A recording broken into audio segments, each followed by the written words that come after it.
al son de trompetas, con pandero y arpa también, que toda la creación cante hoy, alabándole con el corazón, porque bueno es Dios,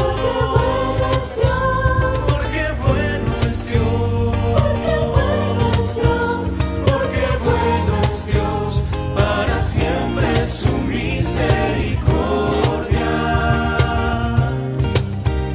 porque bueno es Dios, porque bueno es Dios, porque bueno es Dios, para siempre su misericordia, porque bueno es Dios, para siempre su misericordia.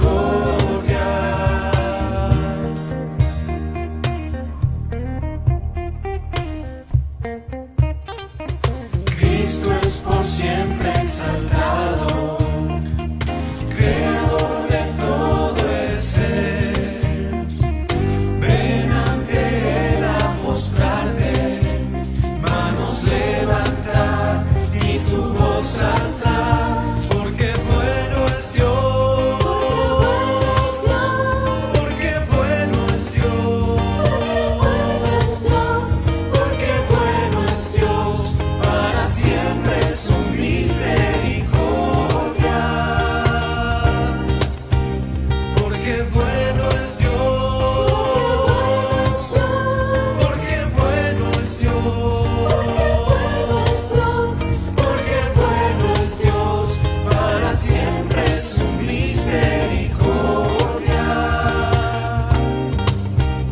porque bueno es Dios, para siempre su misericordia.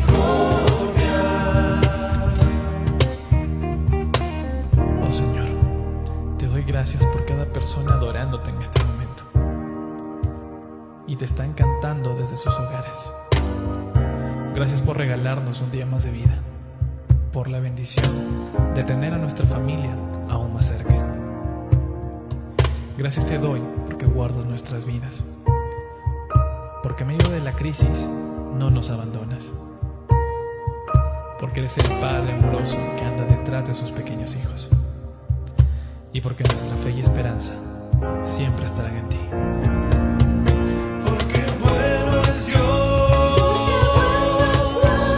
porque bueno es Dios, porque bueno es Dios, para siempre su misericordia, porque bueno es Dios, porque bueno es Dios, porque bueno es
Muy buenos días, amada iglesia. Hoy día es domingo, primer día de la semana y también primer domingo de este mes de julio. Hoy día vamos a estudiar el Evangelio de Juan, capítulo 5, los versos del 1 al 9. ¿No? Texto conocido, Jesús sanando a un paralítico. El título de este sermón lo he titulado Jesús, la fuerza de Dios en medio de nuestro sufrimiento. Y vamos a empezar con la lectura bíblica. Juan capítulo 5, verso del 1 al 9.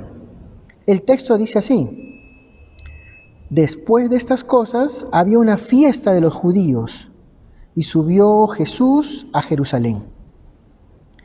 Y hay en Jerusalén, cerca de la puerta de las ovejas, un estanque, llamado en hebreo Betesda, el cual tiene 5 pórticos. En estos yacía una multitud de enfermos, ciegos, cojos y paralíticos, que esperaban el movimiento del agua, porque un ángel descendía de tiempo en tiempo al estanque y agitaba el agua, y el que primero descendía al estanque, después del movimiento del agua, quedaba sano de cualquier enfermedad que tuviese. Y había allí un hombre que hacía 38 años que estaba enfermo. Cuando Jesús lo vio acostado y supo que llevaba ya mucho tiempo así, le dijo: ¿Quieres ser sano? Señor, le respondió el enfermo, no tengo quien me meta en el estanque cuando se agita el agua, y entre tanto que yo voy, otro desciende antes que yo. Jesús le dijo: levántate, toma tu lecho y anda. Y al instante aquel hombre fue sanado, y tomó su lecho y anduvo. Y era día de reposo aquel día. Vamos a orar. Amado Dios, Señor, que tu palabra sea la que hoy nos edifique, Señor. Que tu palabra nos lleve a creerla, Señor. Que tu palabra nos lleve también a obedecerla, Señor. Oramos así en el nombre de tu Hijo amado, Jesucristo. Amén. Muy bien, este texto nos habla de algo, de un hecho histórico, un hecho importante, del encuentro de un paralítico con Jesús.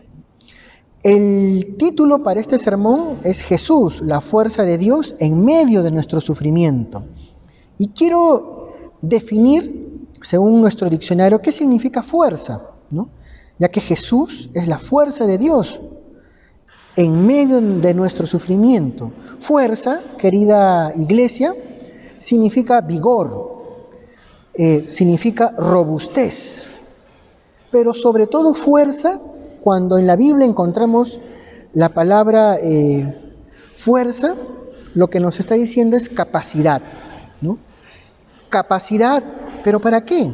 Capacidad para mover algo o a alguien que está en resistencia. Esa es la definición de fuerza, ¿no? Capacidad, ¿no?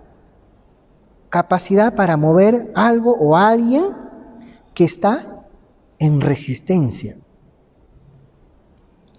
Mientras uno era joven, tenía obviamente fuerza, ¿no? Tenía fuerza física. Pero conforme va pasando el tiempo cronológico, esa fuerza también va disminuyendo, ¿no? Y les quiero contar una anécdota. Hoy tengo pues ya 43 años, ¿no? Yo llegué a la iglesia a la edad de 14 años, ¿no? Obviamente era muy joven, adolescente, y tenía mucha más, creo que habilidades, capacidades físicas que ahora. Y cuando llovía, recuerdo de que cuando llovía, nuestras reuniones eran los sábados por la noche, en invierno llovía y habían charcos de agua. Bueno, a esa edad uno salta los charcos, no tiene esa habilidad, esa capacidad de saltar los charcos. Pero ahora lo pienso 1, 2, hasta 3 veces para saltar un charco, porque ya me ha pasado que he resbalado y me he dado pues ahí un tremendo golpe y terminé todo mojado, ¿no? Hay algunas cosas entonces que conforme va pasando los años, uno va dejando de hacer por prudencia, ¿no? Hoy vamos a ver un caso parecido. Hoy vamos a ver cómo Jesús devuelve la fuerza a una persona, pero parecido, pero yo diría un poco parecido y diferente, ¿no? Este hombre no tenía fuerza no porque le habían llegado los años, sino probablemente esta persona había nacido así. Ya tenía, dice, 38 años que estaba paralítico. Hoy vamos a ver ese caso, cómo Jesús le devuelve esa fuerza, esa capacidad. Ya Jesús está pasando su etapa de popularidad, ¿no? Ahora comienza la oposición de los líderes religiosos. Comienza a entrar en críticas, los fariseos, ¿no? Los judíos comienzan a oponérsele y comienzan a querer capturar, ¿no? Lo quieren capturar ya. Este evento que vamos a ver se da en este contexto, ¿no? Ya Jesús no es tan popular y también se da en un contexto de una fiesta judía religiosa. Hoy vamos a ver 3 puntos. Primer punto es el sufrimiento de la multitud, de estos ciegos, cojos y paralíticos. Segundo punto, vamos a ver la alegría de un hombre que ahora es sano y liberado. Y como tercer punto vamos a dar una conclusión. Empecemos, hermanos. Primer punto, el sufrimiento de la multitud. El texto que hemos leído en el verso 1 nos dice que después de estas cosas había una fiesta de los judíos, ¿no? Jesús estaba en Galilea hasta que viene esta fiesta que lo lleva nuevamente de Galilea a Jerusalén. ¿Qué pasa? ¿Qué pasaba? Que se esperaba que los varones judíos asistieran por lo menos 3 veces al año a una peregrinación a Jerusalén. Esta peregrinación que se daba 3 veces al año eran para ir a la fiesta de la Pascua, Pentecostés y la fiesta de los tabernáculos. Jesús estaba cumpliendo con la tradición de los judíos. Juan, el autor de este texto, no nos dice cuál de estas fiestas era la que Jesús estaba asistiendo en esta oportunidad, pero sugiere que ya había pasado bastante tiempo después del regreso de Jesús a Galilea, ¿no? Después de un tiempo nuevamente regresa a Jerusalén. Entonces, este es el primer hito que usted quiero que tenga en mente, ¿no? Hay una fiesta religiosa. El segundo versículo nos va a decir que y hay en Jerusalén, cerca de la puerta de las ovejas, un estanque, ¿no? Entonces, cerca de una de las puertas había este estanque por donde los pastores llevaban a sus ovejas a la ciudad. Jesús llega a este estanque llamado Betesda, ¿no? Es importante señalar que la traducción de Betesda significa casa de misericordia, ¿no? Y es donde en este lugar se va a manifestar la misericordia, o se estaba manifestando la misericordia de Dios, ¿no? El estanque todavía estaba en los tiempos de Juan, cuando escribe 70 años después del nacimiento de Cristo, ¿no? O sea que la escena todavía Juan la tenía muy clara, donde Jesús operó este milagro, ¿no? Este estanque de Betesda era como un spa terapéutico, ¿no? Donde hombres y mujeres esperaban ansiosos que ocurriera el milagro.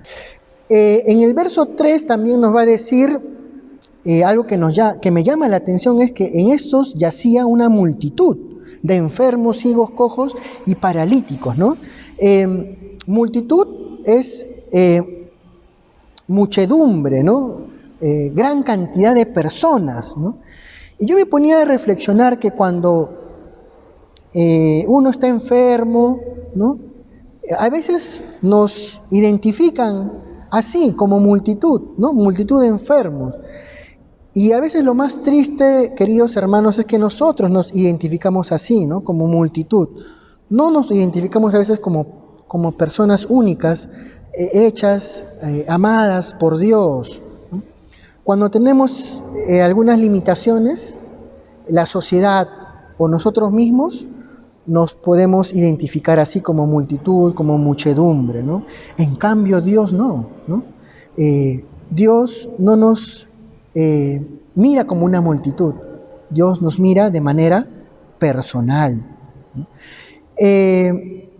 Y uno se puede hacer esta pregunta, ¿no? ¿Por qué Dios no sana a todos, ¿no? ¿Por qué Dios operaba el milagro solamente tal vez una vez al año y a una sola persona, ¿no? Porque el milagro será el mensaje, Jesús mismo para todos, ¿no? El centro de atención que Dios quiere poner no es en el milagro. Eso tenemos que tenerlo muy en cuenta, ¿no? Lo que Dios quiere hacer con este milagro y con los milagros que hacía año a año en este estanque de Betesda era señalar a Él mismo, señalar a Dios, señalar a Jesús. Jesús sanó entonces solamente a un hombre porque estaba enseñando una gran verdad espiritual, de que la sanidad era una señal. La sanidad señalaba a alguien, señalaba a Jesús. Jesús no vino como el gran sanador. Si bien es cierto, sanó a muchos aquí cuando estuvo en la tierra, pero Jesús vino como el gran Salvador.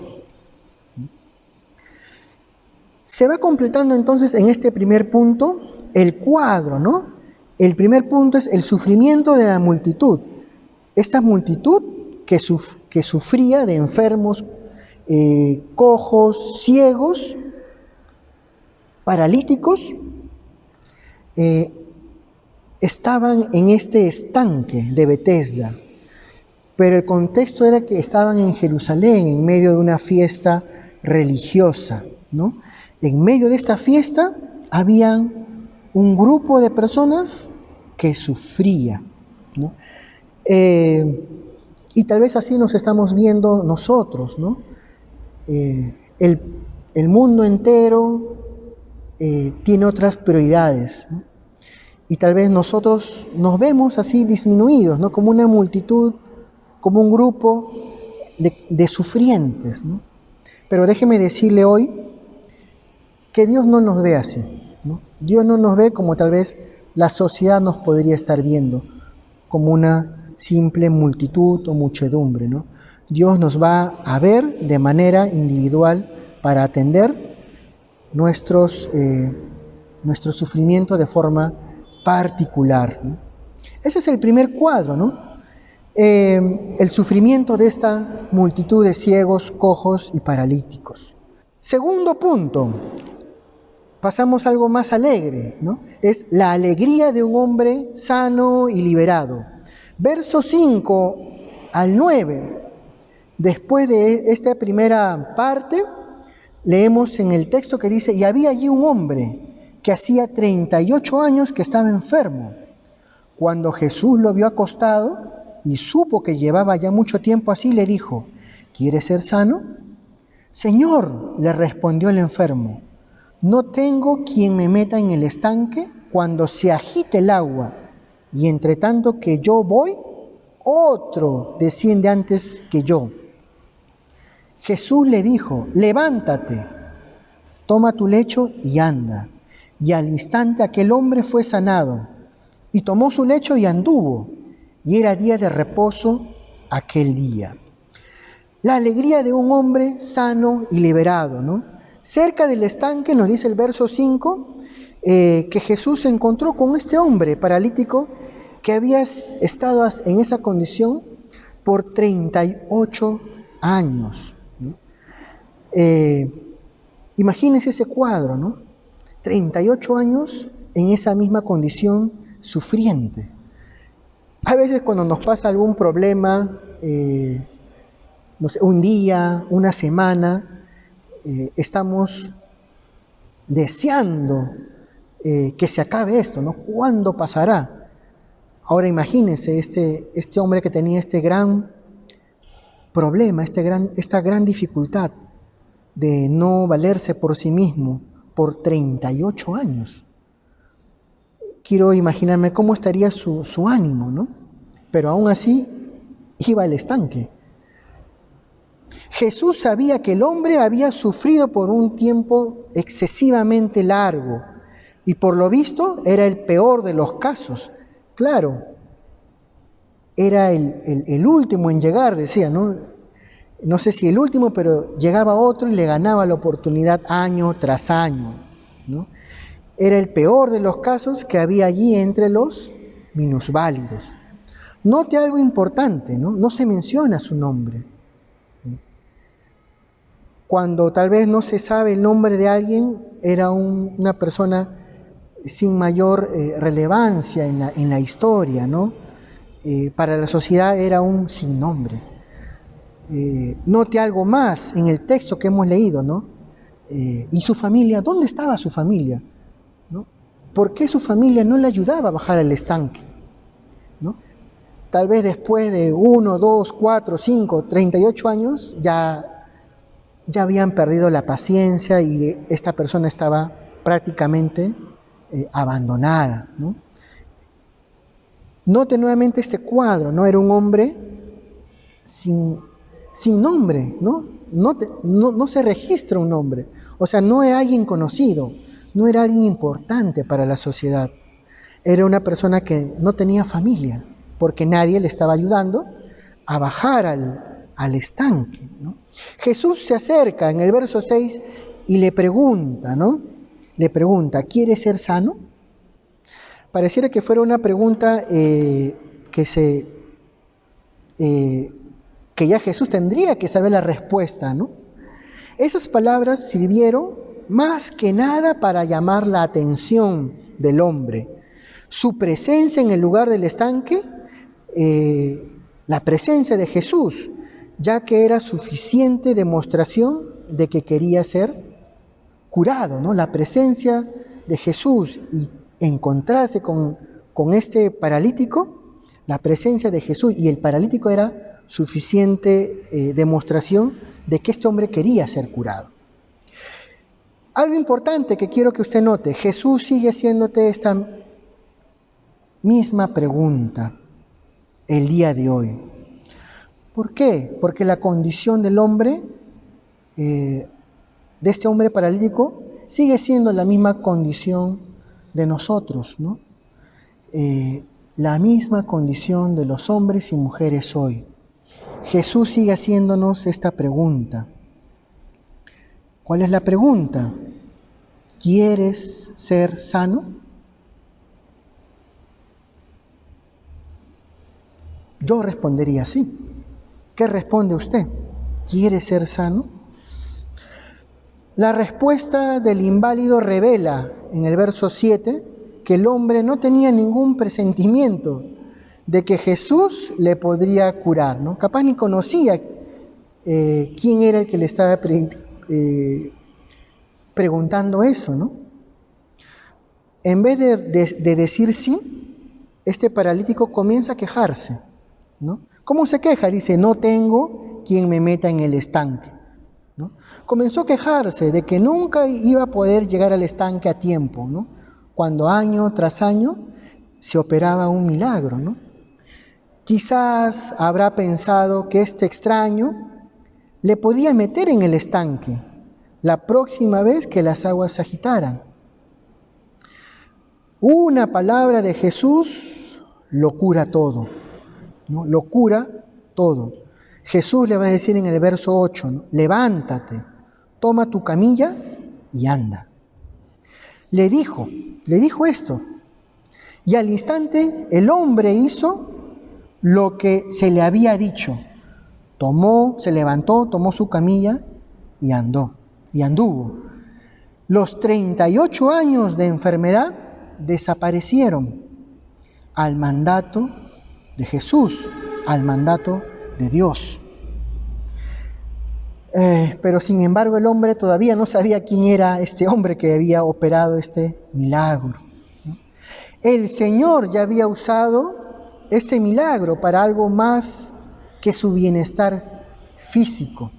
Si bien es cierto, este paralítico recobró las fuerzas, Jesús estaba operando algo más que lo físico. Él estaba operando lo interno, en el corazón, en su vida espiritual. Es por eso que más adelante le va a decir, no peques, no peques más, sino sé santo. Cuando Jesús nos dice que no pequemos más, por implicancia entendemos que lo que nos está queriendo, lo que quiere Jesús es que vivamos una vida santa. Tome nota de esto, la alegría o el gozo se obtiene no por obtener un bienestar físico.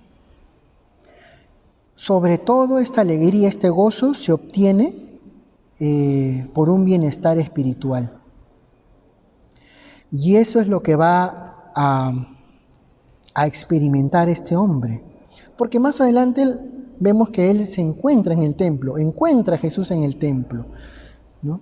Él pudo haberse ido tal vez, qué sé yo, al mercado, a su casa, o buscar a sus familiares que lo habían abandonado, o buscar amigos, ¿no? Pero lo encontramos en el templo, y es ahí donde encuentra a Jesús. Entonces, en este punto número 2, quiero que note algo, o quiero recalcar esto nuevamente. La alegría o el gozo se obtiene no por solo un bienestar físico, sino la alegría y el gozo se obtiene por un bienestar espiritual. Tercer punto, a manera de conclusión, quiero leer nuevamente el verso 8 y 9. Verso 8 y 9 va a decir, Jesús le dijo, levántate, toma tu lecho y anda. Y al instante aquel hombre fue sanado y tomó su lecho y anduvo. Y era día de reposo aquel día. A manera de conclusión, quiero que usted medite en estas dos conclusiones. La primera, los milagros son señales. Cuando usted va por las pistas, usted va a ver muchas señales de tránsito, ¿no? Que están señalando algo, ¿no? Tal vez viene un puente, tal vez una señal que le indique que reduzca la velocidad, que viene un colegio. Son señales que nos indican que viene algo. Los milagros en la Biblia también son señales que señalan a Jesús, ¿no? Que señalan a Jesús. ¿Son posibles los milagros? Ante esta pregunta debo responder que sí, son posibles los milagros. Pero ¿podemos recibir los milagros en respuesta a nuestra demanda? Eso ya depende de Dios, ¿no? Pero puedo decirle algo hoy. Hay un milagro solo para usted. Note algo, que los milagros de gracia son mayores que los milagros de gloria, ¿no? Los milagros, o el milagro, diría yo, más importante es el milagro de la transformación que Dios opera cuando regenera un alma, cuando regenera nuestra alma. Es un milagro de gracia, ¿no? Juan 20, 30 al 31 va a decir, el texto. Hizo además Jesús muchas otras señales en presencia de sus discípulos, las cuales no están escritas en este libro, pero estas se han escrito para que creáis que Jesús es el Cristo, el Hijo de Dios, y para que creyendo tengáis vida en su nombre. ¿Qué milagro más importante que este milagro, ¿no? El de tener vida, ¿no? Y el tener una vida eterna. Amén por los milagros, amén porque Dios nos puede curar. Pero nuevamente le repito esta conclusión: los milagros de gracia son mayores que los milagros de gloria, ¿no? Es mejor tener vida eterna que tal vez, como este paralítico, ¿no? Volver a andar después de 38 años. Segunda conclusión, la sanidad física, ¿no? Es algo que uno desea, ¿no? La sanidad física de este paralítico fue transitoria. ¿Cómo es eso? Claro, porque de todas maneras este paralítico murió, ¿no? Tal vez no muchos años después, consideremos esto, ¿no? Que tal vez el tiempo de vida en esas épocas era mucho menor, ¿no? Sí, este hombre estaba paralítico por 38 años, fue sanado por Jesús, pero después murió, como todos los hombres, ¿no? Entonces, consideramos que recuperar nuestra salud es lo más importante. A veces lo consideramos así, pero Dios no siempre la considera o como muy importante. Sí, está preocupado por nuestra salud, pero para Dios, yo creo que más que nuestra salud, Él está interesado en la sanidad del alma, ¿no? ¿Dónde pasaremos la eternidad? Amén por los milagros, pero no prioricemos los milagros, prioricemos a Jesús. Sí, es importante la salud física, pero mucho más importante es la salud espiritual, más importante es la vida. Marcos 2:5 va a decir: al ver Jesús la fe de ellos, dijo al paralítico: Hijo, tus pecados te son perdonados. La sanidad física no perdura para siempre. Claro, las estadísticas nos dicen de que todos vamos a morir, ¿no? Todos vamos a morir. Ese hombre también murió, este paralítico también murió, pero su sanidad espiritual de su alma dura eternamente, ¿no? Este paralítico está vivo hoy, en presencia del Señor. Jesús es la fuerza de Dios en medio de nuestro mayor sufrimiento. ¿Cuál es ese mayor sufrimiento? La condenación, estar lejos de Dios eternamente. Jesús es la fuerza de Dios en medio de este terrible sufrimiento, ¿no? Esta parálisis espiritual. Vamos a orar, hermanos. Amado Dios, Señor, gracias, Señor, por tu palabra. Gracias porque hemos conocido hoy, más que el milagro, hemos conocido a Jesús, cómo Él opera de forma, Señor, milagrosa, amorosa, misericordiosa, Señor.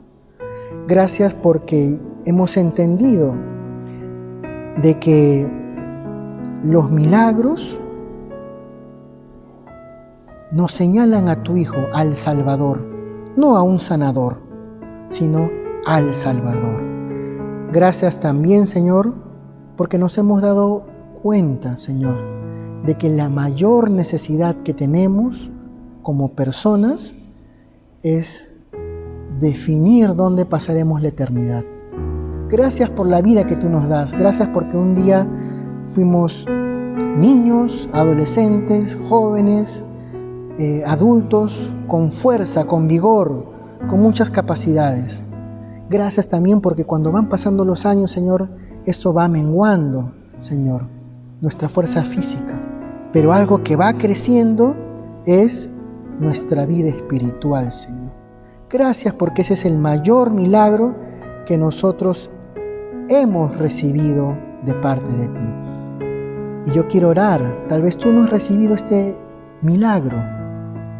Yo te quiero pedir, tú que me estás escuchando y viendo en pantalla, dile al Señor Jesús que quieres recibir este milagro.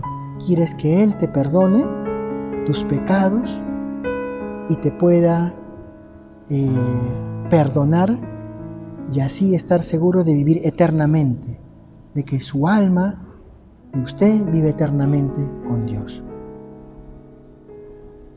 Si usted hizo esta petición, comuníquese con nosotros para poder guiarle, para poder invitarle a las reuniones de la iglesia. Muchas gracias, Señor. En el nombre de Cristo Jesús oramos así. Amén.